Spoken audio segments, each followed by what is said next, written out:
Сәлем достар, бүгін біз сіздермен киш открытый французский пирог жасайтын боламыз. Ол үшін бізге керекті жұмыртқа, одан кейін айран, қант, қаймақ,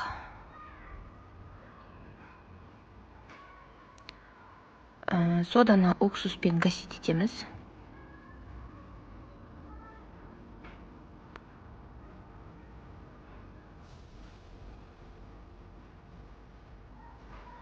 Жақсылап араластырып, осын масымызға салатын боламыз. Бөлме температурасындағы сары май және де ұнымызға кішкене тұз салып, барлығын араластыратын боламыз. Миксердің К-образный насадкасында араластыратын боламыз. Кішкене ұн шашылады, но қатты емес. Барлығының басы бірігіп, біркелкі тесто болғанша жақсылап араластырамыз. Қолға жабыспайтын өте нәзік сондай тесто пайда болады. Байқап отырғандарыңыздай.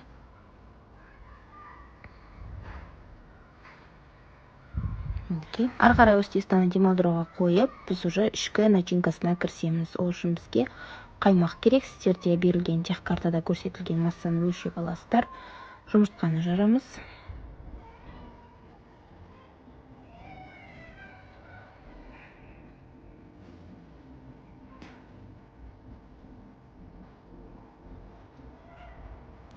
Көріп отқандарыңыздай, үш жұмыртқаны жарып, ішіне тұзын саламыз.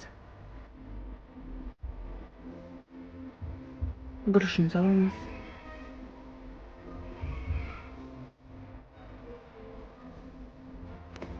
Және де миксердің көмегімен жақсылап араластырамыз.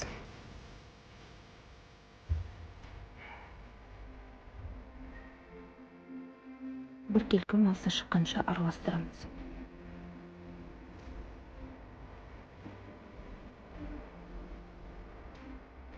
Осы жерде мен 1 столовая ложка ұн салуды ұмытып кеттім.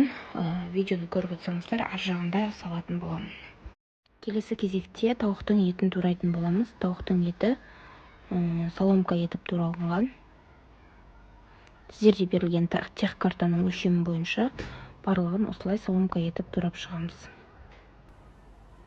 Видеода берілгендей размерде, көлемде аласыздар.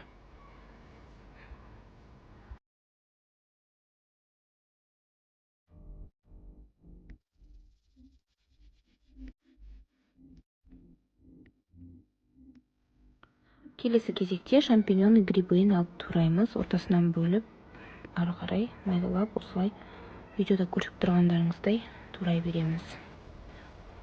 Ең жылдам пісетін және де қауіпсіз грибылардың бірі, саңырауқұлақтардың бірі.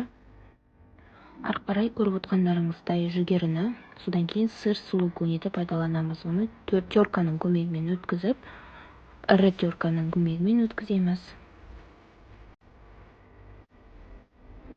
Техкартада берілген мөлшермен жасаймыз. Біздің формамыз 30-40 сантиметрлік үлкен форма.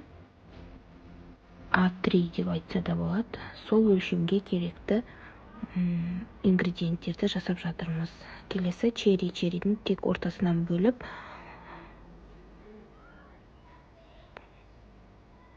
сабағын алып тастаймыз.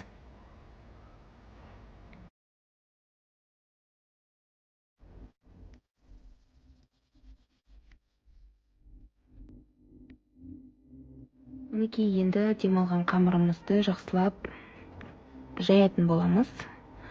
Пергаментті алып, ыдысымызға төсейміз. Біз осы жерде құятын жаңағы қаймақ, жұмыртқа, тұздан, бұрыштан тұратын массаның ішіне ұн салуды ұмытып кеткенбіз. Соған 1 столовая ложка ұнды қосуды ұмытпайық. Жақсылап миксердің көмегімен араластырып, көрінісі блиныйдың массасына ұқсайды. Сондай массада жақсылап араластырып дайындап аламыз.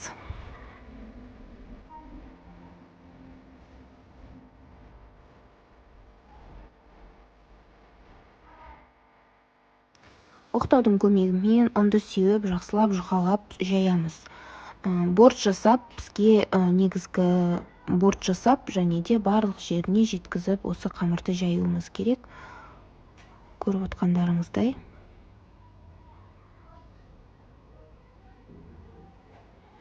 Мінекей жақсылап жаюға ыңғайлы, өте тыңдайтын, өте жақсы ыңғайлы қамыр. Сол себептен жылдам жайылады. Және де борт жасап, мінекей біз пирогымыздың основасын жасаймыз.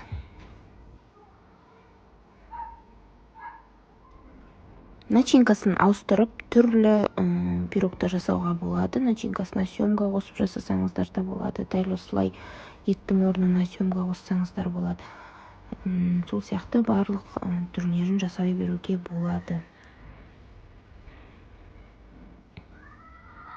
Мінекей борттарын жасап, жақсылап жасап аламыз. Содан кейін ішіне начинкасын құюға дайындаймыз. Яғни начинка құйылған кезінде еш жерінен шығып кетпейтіндей тесік болмау керек. Және барлық жері біркелкі бірдей өлшемде болғаны абзал.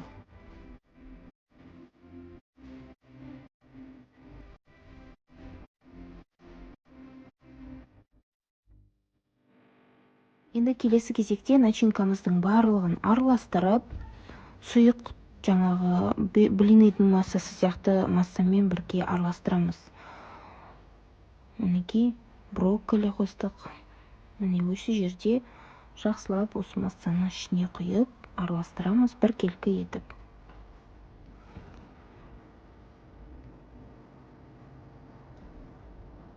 Кішкене бөлік сырды алып қалдық, чтобы бетіне себу үшін. Қалғанын бұл жерде черриді бетіне себу үшін алып қалдық.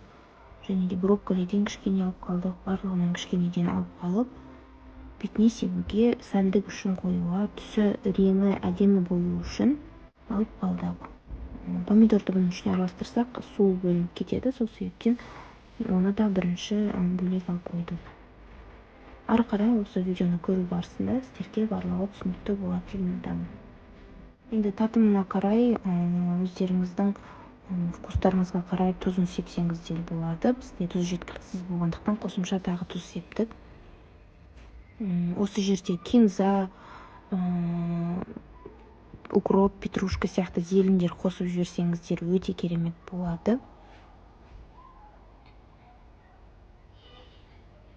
Енді ары қарай основамызды алып, осының ішіне дайын болған массамызды салатын боламыз.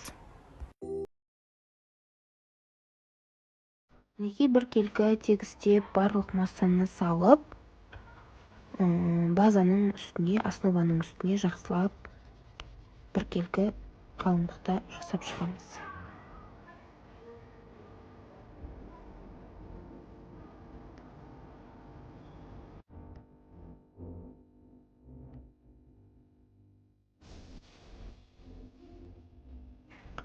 Жақсылап тегістеп болсаңыздар, енді ары қарай қалдырған брокколимізді, помидор черриді және жүгеріні жақсылап үстіне қойып шығамыз.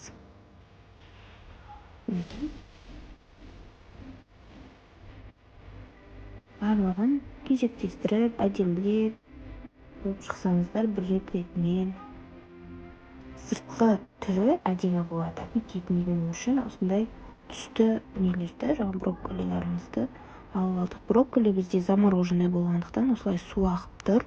Негізінде свежий брокколиді сіздер 5 минутқа дейін қайнағаннан кейін 5 минуттың ішіне қайнатып алсаңыздар, егер сіздің жағдайда свежий брокколи болса, солай жасасаңыз болады. Ал біздің жағдайда замороженный болғандықтан мен ешқандай қайнатқан жоқпын.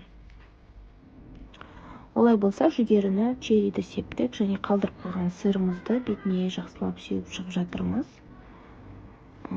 Желательно салған өнімдердің бетін жаппағаныңыз дұрыс, немесе бірінші сырды сеуіп, содан кейін барып, осы өнімдерді қойсаңызда дұрысырақ болады. Енді ары қарай өретін боламыз, айналасын осылай видеода сіздерге жақындатып көрсеттік, максималды қолымыздан келгенше.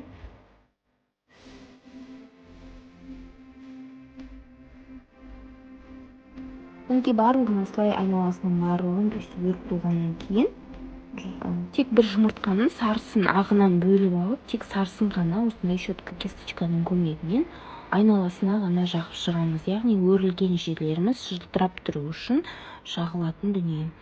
Тек жылтоқ қана, ішінде ешқандай қоспасыз, осылай барлық жеріне тигізіп жағып шығатын боламыз. Мінекей барлық жағына тегізіп жағып болсаңыздар, енді қызып тұрған духовкада 180-200 градуста қыздыруына қарай, әр үйдің духовкасының қыздыруы әртүрлі. Сол себептен дайын болғанша 180-200 градуста 20-30 минуттың арасында пісіресіздер.